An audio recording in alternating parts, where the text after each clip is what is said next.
So if you look in those little handouts and you open it up to the next page, I want to connect the dots, because part of what I wanted to share is connected to the Torah portion, of course, but there's more.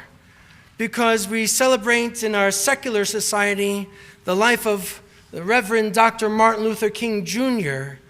And I think that in so many congregations, synagogues, we celebrate too. There's ideas of Shabbat Tzedek, and we get to celebrate Jews in the civil rights movement, but I tend to see that it looks backwards.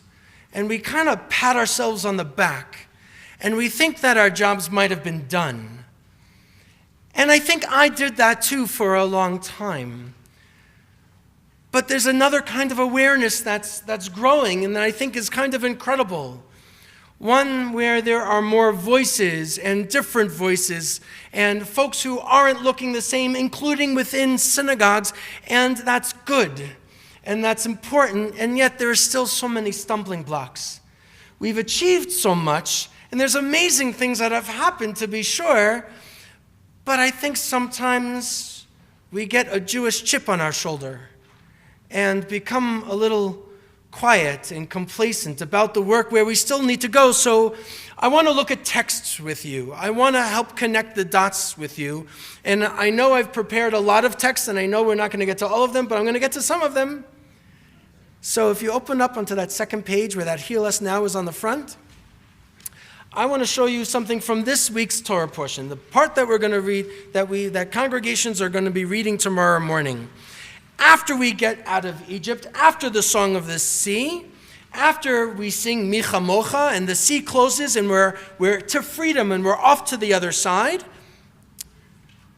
it's an amazing moment. It's also kind of a challenging moment because there are people who have died behind us, the Egyptians, but they're ready to move forward. And immediately after this moment, we see that Israel's ultimate enemy, Amalek, is coming from behind. And it doesn't say it so clearly in the section that I'm giving to you, but we're going to see it in a second. In this part, it just introduces out of nowhere, Amalek came and fought with Israel at Rephidim. Moses said to Joshua, pick some men for us and go out and do battle with Amalek. Tomorrow I will station myself at the top of the hill with the rod of God in my hand. Now remember that rod of God, remember the movies. It's like a big long shepherd's staff. It's not like a stick.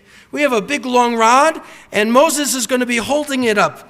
Verse 10, Joshua did as Moses told him and fought with Amalek, while Moses, Aaron, and another guy we don't know so well, his name is Hur, he went to the top of the hill. Then whenever Moses held up his hand, Israel prevailed in the fight against Amalek, this ultimate enemy. But whenever he let his hand down, Amalek prevailed. And Moses' hand grew heavy. So they took a stone and put it under him, and he sat on it. So they gave him a chair, while Aaron and Hur, one on each side, supported his hands. Thus, hands remained steady until the sun set. And Joshua overwhelmed the people of Amalek. That's great. We win. Fantastic. Aaron and Hur. We think so much about Moses, but it's Aaron and Hur are holding Moses up. There's nobody that can achieve any kind of victory without people by their side. And there's so many ways that we can talk about that. We can talk about it in our personal lives and when there's tragedy and how we are supposed to show up. We can talk about it when we have to go into battle, whatever the battle is. It could be a battle of nations, or it could be a battle with something that is not good for me. And I have to go and be ready to fight. And who is going to be with me on my side? Who's going to help me hold up those arms so that there can be some sort of a victory? And for Dr. King's weekend, and when we think about Beshalach, the Torah portion, and us getting out of Egypt and going towards freedom, we have to think about how we have to do that again and again and again. I hear so often that there's a number of people, perhaps a little bit more mature in age, who are saying that there's a concern, a sadness about fighting for civil rights again. Well, why should we be surprised? Amalek was never ended. We always have to fight and go into battle against injustice, against a lack of compassion, against poverty. But sometimes we become comfortable and we forget that our job isn't necessarily to be Moses, but you're darn sure it's to be Hur and Aaron and the folks on the field with Joshua. Let's look at the next text. Turn the page. Here spells out a little bit more about why we have a hard time with Amalek. It says from the book of Deuteronomy, remember what Amalek did to you on your journey after you left Egypt. How undeterred by fear of God, he surprised you on the march when you were famished and weary and cut down all of the stragglers. I want to talk about that in a second. All of the stragglers in your rear. So think about it for a second. All of these former slaves are getting out of Egypt. They get to the other side of the sea. They're marching towards freedom. They make it, but they still have to go. They're still journeying. Who's in the back? The folks who are, I'm hearing different words. There's elderly, there's the poor, there's the sick, there's the children. All of the folks that can't keep up are in the back. And that's where Amalek strikes. When God grants you safety from all your enemies around you in the land of the Lord your God is giving you as a hereditary portion, meaning you're going to get this inheritance of land, you shall blot out the memory of Amalek from under heaven. Do not forget. Blot out the name, do not forget. So Jewish, it really is. So let's talk about a couple of things now. One is, Amalek is evil because he goes to the weakest link. And that's unacceptable. But then look at these commentators. Rashi says, the folks in the back, the stragglers, I've made it in bold in the Hebrew and English. Rashi says it's the people who lack strength. All right, that makes sense to us. Even Ezra says the ones who didn't have enough strength to walk. Okay, a little bit of a nuanced look, but then we have Rabbi Gunther Plaut, a famous Reform rabbi who is the editor of the Chumash, of the Torah commentary that we use Shabbat mornings. And the survivor out of Germany himself, Gunther Plaut, he says, those who left behind. Which leads me to a new question.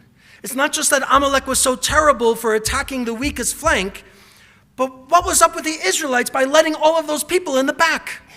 How come they weren't in the middle? Why weren't they integrated, included, part of the wider community? Why were they relegated to the back? I'm a little angry at them.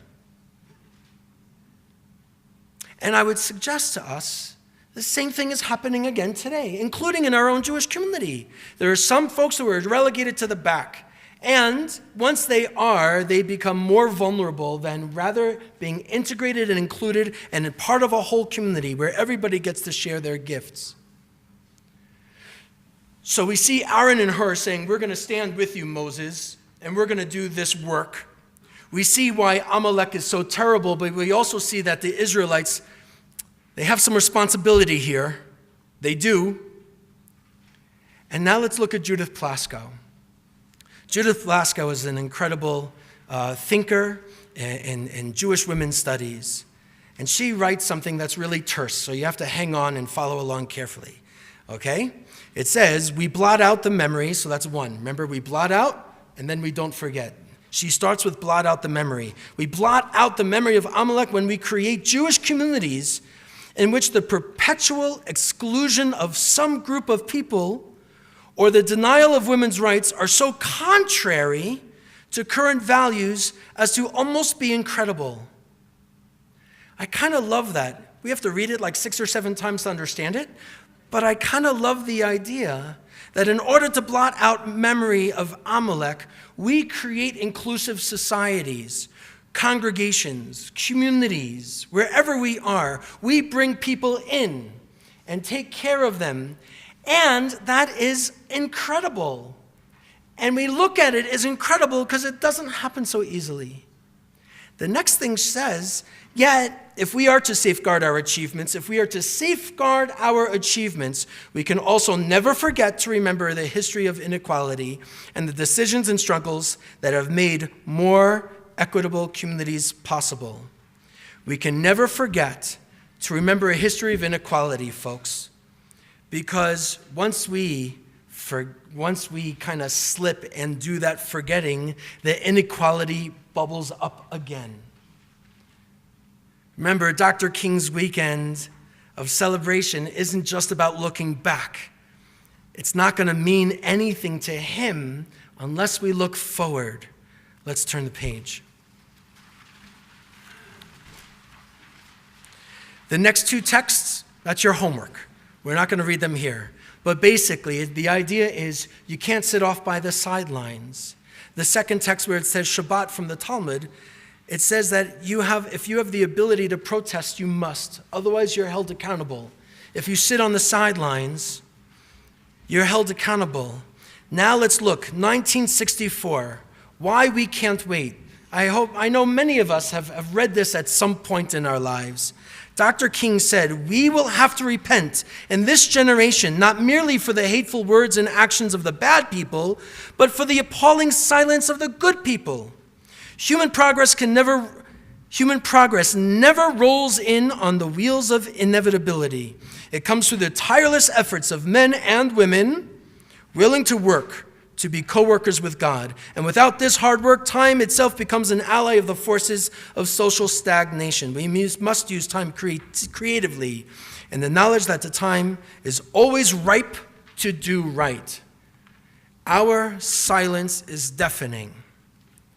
And he made the rebuke. Then we celebrate his words, but we're still kind of silent. I'm not talking about one individual, you, me, congregation Har Hashem. Well, I kind of am. We have our moments when we speak up, but sometimes we get caught up in just the daily grind of it all. My favorite text, 1967. On the one hand, we are called to play the Good Samaritan on life's roadside, but that will only be an initial act. The Good Samaritan in the New Testament is somebody who did this incredible act of compassion for somebody else who was devastated and injured. And he says, true compassion is more than flinging a coin to a beggar.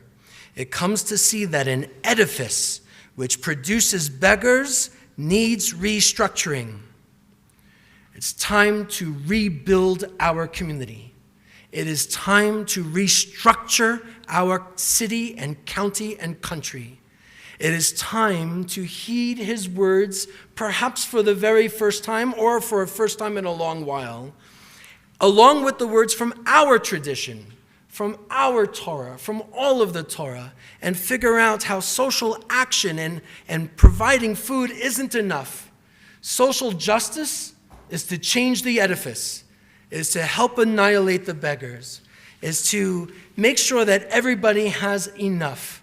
And if that can happen, and if we can bring ourselves to that place, we can build a world of love. We can build a world of love. And if we can try and build that world together, then God will be our partner and build that world of love too.